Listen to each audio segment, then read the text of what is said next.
Thanks for staying with us on SABC News. Iron ore producer Kumba saw its share price soar despite reporting a 17% decline in half-year profit. That's due to softer iron ore prices and persistent rail logistics problems. The rail wars have caused operational issues for Kumba, which now sits with high stock levels at its mine and low levels at the port. The miner is focusing on improving its efficiencies to help better manage the impact of rail constraints. SABC News spoke to Kumba Iron Ore CEO Mpumi Zikalala for more. If you look at our results for the first half of the year, I've called it a solid set of results. And first and foremost, for us, clearly the safety and health of our people is key. And we saw an improvement if I look at our performance from a lost time injury frequency rate relative to what we essentially saw in previous years. From a production perspective, we saw a 6% increase in our saleable production, primarily driven by strong performance at both Kolomela, which saw a recovery relative to the challenges that we had this time last year, and also just overall solid performance from a Sishen perspective. All in all, that yielded an EBITDA margin of 52%, which is pretty decent. Clearly, it does cater for some of the weaknesses that we've seen from an overall pricing market environment. And then if one just essentially looks at our return on capital employed sitting at north of 70%, so we do believe that it is a solid set of financial results. Often, I suppose, most of our viewers tend to read various headlines as it relates to the logistics issues and Transnet. What's the situation on the ground from Kumba's perspective? Is it getting better? I think it's a great question again. So if I look across the board, there's various collaboration that's taking place with Transnet itself, and they are open to receiving the help that's ultimately required. So I look at some of the cable theft incidents that we started experiencing in the second quarter. Our teams, together with the Transnet teams, very quickly jumped into the line of action and assisted with regards to adding the much required security resources to secure our line. All in all, however, if I look at the performance, it hasn't improved. We saw a slight improvement in the first quarter of the year, and we certainly then had more challenges in the second quarter. And that was due to multitudes of challenges, derailments, some maintenance challenges, and what I mentioned around security. I think the key for us is the fact that the collaboration is taking place. We are very positive around the National Logistics Crisis Committee, because it will yield the value that's required, both from the aspect of improving performance in the short term and the much needed rail reforms that we do believe will fundamentally make a change. Ultimately for us, if you look at our results, clearly one can't move away from the fact that part of the weakness was linked to the logistics side of the business. And we do believe that there's work that can go in. We do believe that it will yield results positive about the National Logistics Crisis Committee. And ultimately, it's the fact that when Transnet wins, all of us will win. And when I say all of us, I mean the broader country as a whole, because it will help in terms of strengthening our economy. And it will ultimately help us when it comes to the value that goes back to broader society and our communities as well.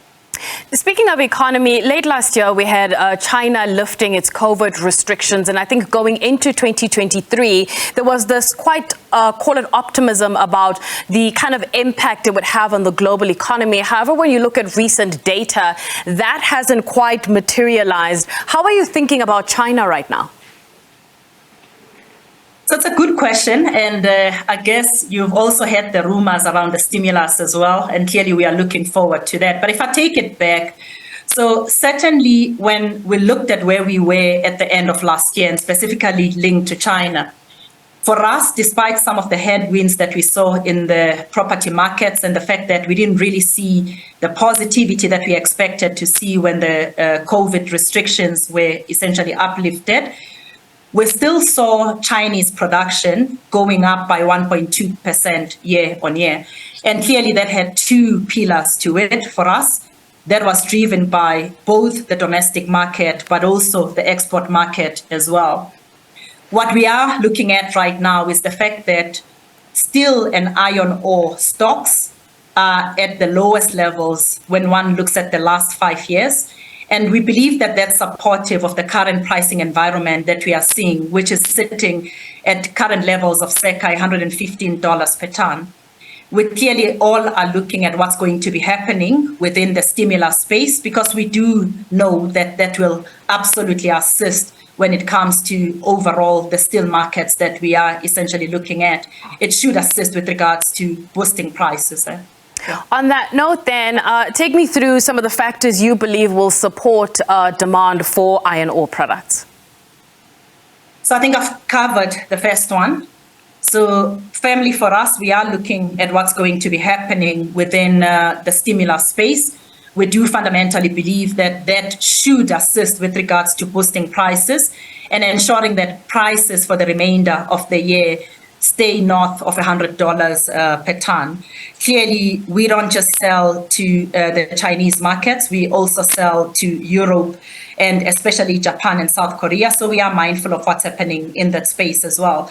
And then I guess the last one that I want to mention is the fact that what we also focus on as Kumba is the production of high premium products. That is clearly not just helpful to our customers who get to realize a reduction in terms of their carbon emissions, but clearly they don't have to go through the sintering step, particularly if they utilize lump ore, which forms part of our basket of products. So we do believe that our focus on the production of high quality, high premium products will certainly put us in a good space as Kumba. In terms of outlook, what are you expecting from an operational and financial perspective? So from an operational perspective, key for us is clearly we are in the mining industry, and first things first is the aspect of keeping our employees safe. And that includes our contractor workforce as well as our communities. That will remain being the key focus area for us. From a production perspective, our operations are in a very good space. So if you look at what we delivered, both from a waste mining perspective as well as saleable production, certainly stronger relative to last year.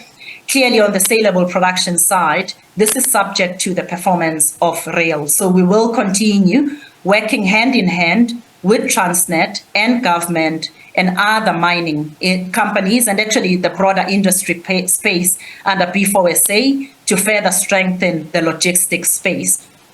If that delivers, we'll certainly see ourselves being able to match that from a production perspective. We are mindful of where clearly the markets are, and we will continue focusing on the production of high quality products, because that ultimately is what delivers the premiums that we focus on as Kumba.